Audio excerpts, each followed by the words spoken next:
بسم اللہ الرحمن الرحیم۔ السلام علیکم۔ اللہ تعالیٰ کے فضل و کرم سے ہم نے ایک سلسلہ شروع کر رکھا ہے جس میں ہم قرآن شریف کی کسی صورت کا انتخاب کرتے ہیں اور کوشش کرتے ہیں کہ 10 منٹ کے اندر ہم اس کے معنی اور اس کے مفہوم کے اوپر روشنی ڈال دیں۔ آج ہم نے جس صورت کا انتخاب کیا وہ سورہ احقاف ہے، اور سورہ احقاف کے 4 رکوع ہیں، تو یہ ممکن نہیں تھا کہ میں 10 منٹ کے پروگرام میں اس کے معنی بھی پڑھ لیتا، اس کے مفہوم پہ بھی روشنی ڈال دیتا۔ تو اس کے 2 حصے بنائے ہیں۔ ایک حصہ جس میں ہم نے صرف معنی پڑھے ہیں وہ میں ریکارڈ کر چکا ہوں، اور ہم دوسرا حصہ جس میں ہم لوگ اس کے تاریخی منظر پہ روشنی ڈالیں گے، اس کے زمانہ نزول پہ روشنی ڈالیں گے، اور اس کے موضوع پہ روشنی ڈالیں گے، وہ ریکارڈ کر رہا ہوں۔ تو آئیے پھر ہم شروع کرتے ہیں۔ اس کا نام کیسے پڑا سورہ احقاف کا؟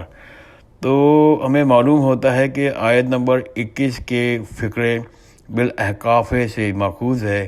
اس کے معنی یہ ہیں کہ اس میں بالاحقاف کا ذکر آیا ہے، اور یہ کس زمانے میں نزول ہوئی ہے اس کو بھی ہم دیکھ لیتے ہیں۔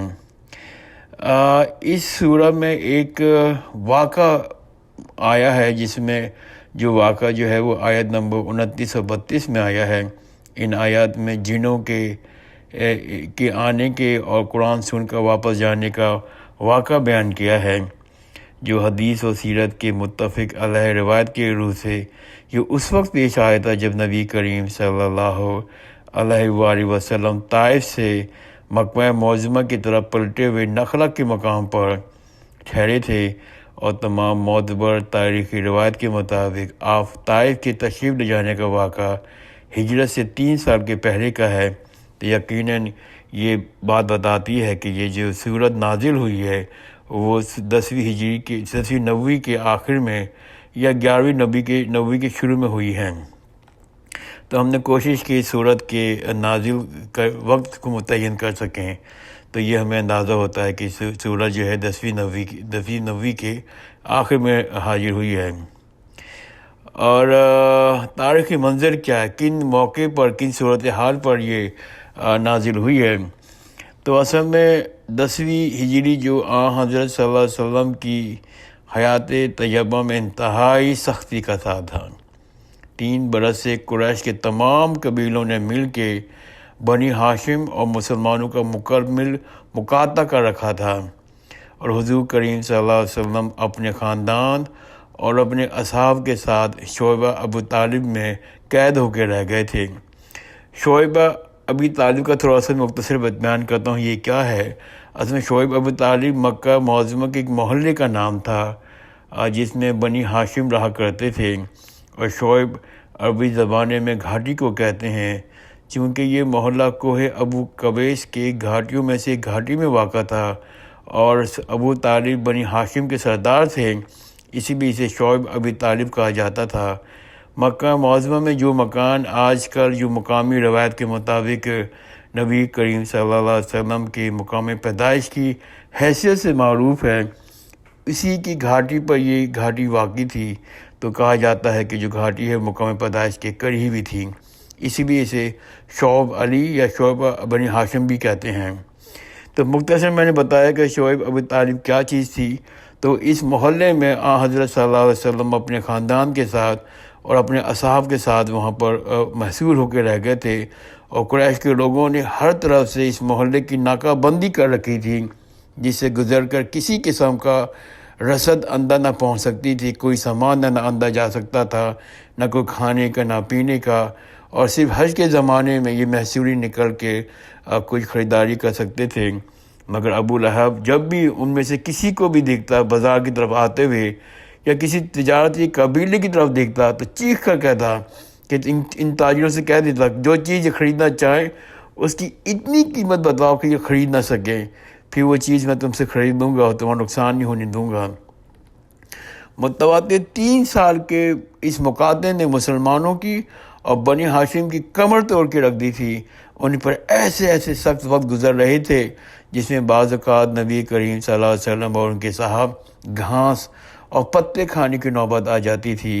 خدا کر کے یہ محاصرہ اس سال ٹوٹا ہی تھا کہ حضور کریم صلی اللہ علیہ وسلم کے چچا ابو طالب جو 10 سال سے آپ کے لیے ڈھال بنے ہوئے تھے وفات پا گئے۔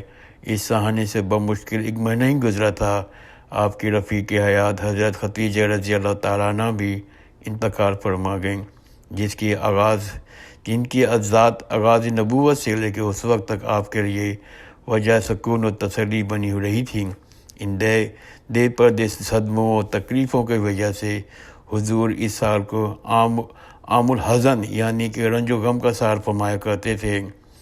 حضرت ختیجہ رضی اللہ تعالیٰ عنہ اور ابو طالب کی وفات کے بعد کفار مکہ نبی کریم صلی اللہ علیہ وسلم کے مقابلے میں اور زیادہ دلیر ہو گئے، پہلے سے زیادہ آپ کو تنگ کرنے لگے، حتیٰ کہ آپ کا گھر سے باہر نکلنا بھی مشکل ہو گیا۔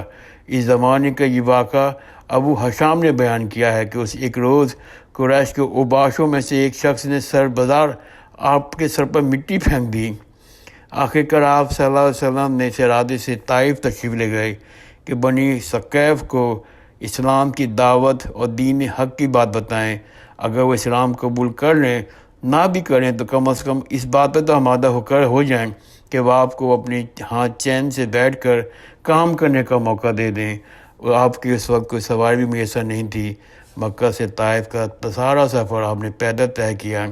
بعض روایت کے روح سے آپ تنہا تشریف لے گئے تھے اور بعض روایت کے مطابق آپ کے ساتھ حضرت زید بن حارثہ تھے۔ وہاں پہنچ کر چند روز آپ نے قیام کیا اور ثقیف کے سرداروں اور معززین سے ایک ایک کے پاس جا کر بات کی، مگر انہوں نے نہ صرف یہ کہ آپ کی کوئی بات نہیں مانی بلکہ آپ کو صاف صاف نوٹس دے دیا کہ آپ اس شہر سے فوراً نکل جائیں، کیونکہ ان کو اندیشہ تھا کہ آپ کی تبلیغ ان کے نوجوانوں کو بگاڑ نہ دے۔ مجبوراً آپ کو طائف چھوڑ دینا پڑا، اور جب آپ وہاں سے نکل رہے تھے تو ثقیف کے سرداروں نے اپنے ہاں کے لفنگوں کو آپ کے پیچھے لگا دیا اور راستے کے دونوں طرف کھڑے ہو کر آپ پہ آوازیں کستے رہے، گالیاں دیتے رہے اور پتھر مارتے چلے گئے، یہاں تک کہ آپ کے زخموں سے چور ہو گئے، آپ کی جوتیاں خون سے بھر گئیں۔ اس حالت میں آپ طائف کے باہر ایک باغ کی دیوار سے سائیک میں بیٹھ گئے اور اپنے رب سے عرض کیا، یہ دعا مانگی جو ہے ابن حشام کی جلد نمبر 2 صفحہ نمبر 62 میں آئی ہے۔ ابن حشام جلد نمبر 2 صفحہ نمبر 62۔ اللہ تعالیٰ نے کہا، خداوند میں تیری ہی حضور اپنی بے بسی اور بے چارگی اور لوگوں کی نگاہ میں اپنی بے قدری کا شکوہ کرتا ہوں۔ اے رب الراحمین، تو سارے ہی کمزوروں کا رب ہے، میرا بھی رب تو ہی ہے۔ مجھے کس کے حوالے کر رہا ہے؟ کیا کسی بیگانے کے حوالے جو مجھ سے درستی کے ساتھ پیش آتے ہیں، سختی کے ساتھ پیش آتے ہیں، یا کسی دشمن کے حوالے جو مجھ پر قابو پا لے؟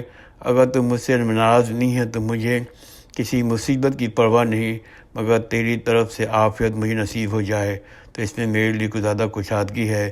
میں پناہ مانگتا ہوں تیری ذات کے اس نور کی جو اندھیرے میں اجالا اور دنیا اور آخرت کے معاملات کو درست کرتا ہے۔ مجھے سے بچا لے کہ تیرا غضب مجھ پر نازل ہو یا میں تیری عطاب کا مستحق ہو جاؤں۔ تیری مرضی پہ راضی ہوں یہاں تک کہ تم مجھ سے راضی ہو جا، کوئی زور اور طاقت تیرے بغیر نہیں۔ یہ دعا حضرت صلی اللہ علیہ وسلم نے اس وقت مانگی تھی جو ابن حشام میں رپورٹ ہوئی ہے۔ دل شکستہ اور غمگین پلٹ کر جب آپ قرآن و منازل کے مقام پہنچے تو محسوس ہوا کہ آسمان پہ ایک بادل سا چھایا ہوا ہے۔ نظر اٹھا کر دیکھا تو حضرت جبریل علیہ السلام سامنے تھے۔ انہوں نے پکار کے کہا، آپ کی قوم نے جو کچھ آپ کو جواب دیا ہے اللہ نے اسے سن لیا۔ اب یہ پہاڑوں کا منتظم فرشتہ اللہ نے بھیجا ہے، آپ جو حکم دینا چاہیں اسے دے سکتے ہیں۔ پھر پہاڑوں کے فرشتے نے آپ کو سلام کیا اور عرض کیا، آپ فرمائیں تو دونوں طرف کے پہاڑ ان لوگوں پر الٹ دوں؟ آپ نے جواب دیا، نہیں، بالکل میں امید رکھتا ہوں اللہ ان کی نسلوں سے جو لوگ پیدا کرے گا وہ اللہ وحدہ لا شریک کی بندگی کریں گے۔ یہ واقعہ صحیح بخاری میں بھی ہے، بدء خلق میں بھی رپورٹ ہوا ہے، ذکر الملائکہ میں بھی، اور مسلم میں اور کتاب المغازی میں بھی رپورٹ ہوئی ہیں۔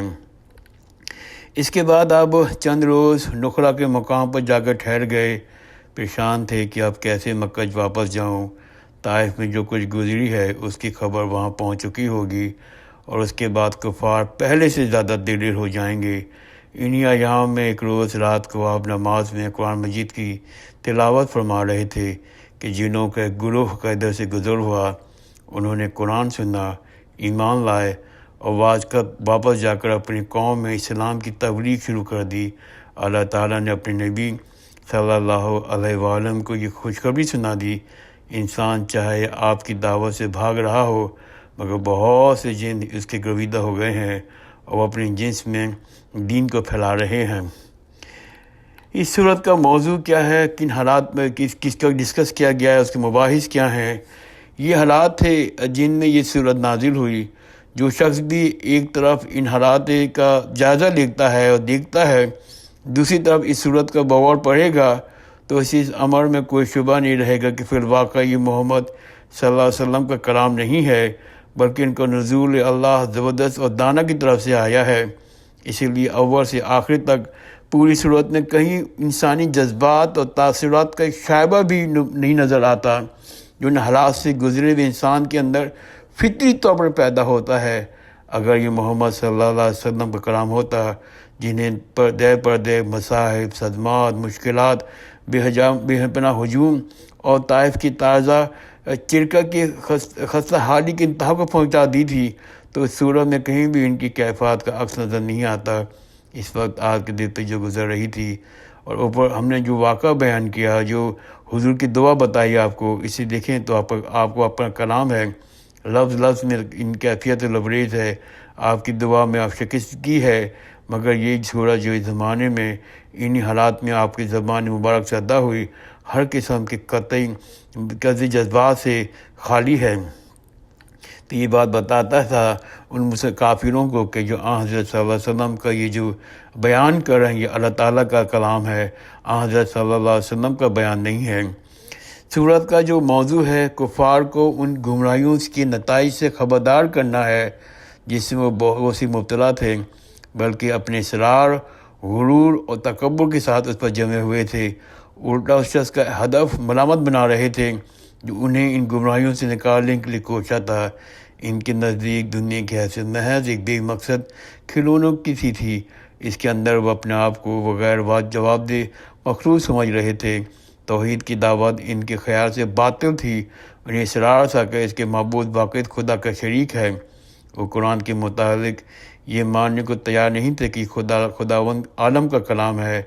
رسالت کو عجیب جاہلانہ تصور ان کے ذہن میں تھا، اور اس بنا پر محمد کی دعوی رسالت کو جانچنے کے لیے طرح طرح کے نرالی معیار تجویز کر رہے تھے۔ ان کے نزدیک اسلام برحق نہ ہونے کا ایک بڑا ثبوت یہ تھا کہ ان کے شیوخ اور بڑے بڑے قبائلی سردار ان کے اسلام سے متاثر نہیں ہو رہے تھے۔ صرف چند نوجوان، چند غریب لوگ اور چند غلام ہی اس پر ایمان لا رہے تھے۔ وہ قیامت اور زندگی بعد موت، جزا و سزا کی باتیں ایک من گھڑت افسانہ بتا رہے تھے۔ ان کا خیال تھا یہ سب چیزیں وجود میں نہیں ہو سکتی اور خارج الامکان ہے۔ اس صورت میں مختصراً انہی گمراہیوں میں سے ایک کی دلیل بیان کی گئی ہے، اس کی تردید کی گئی ہے اور کفار کو خبردار کیا گیا ہے۔ تم اگر عقل و دلیل کی حیثیت سے سمجھنے کی کوشش کے بجائے تعصب اور ہردرمی سے کلام لے رہے ہو اور قرآن کی دعوت اور محمد کی رسالت کو رد کر رہے ہو، تو تم اپنے ہی انجام خراب کر رہے ہو۔ میں نے کوشش کی کہ 10 منٹ میں اس کا جو پس منظر بیان کر سکوں اور اس کے موضوع کو ڈسکس کر سکوں۔ اگر کسی صاحب کو کوئی اور سوال ہے تو مجھ سے کانٹیکٹ کر سکتا ہے۔ جزاک اللہ خیر، خدا حافظ۔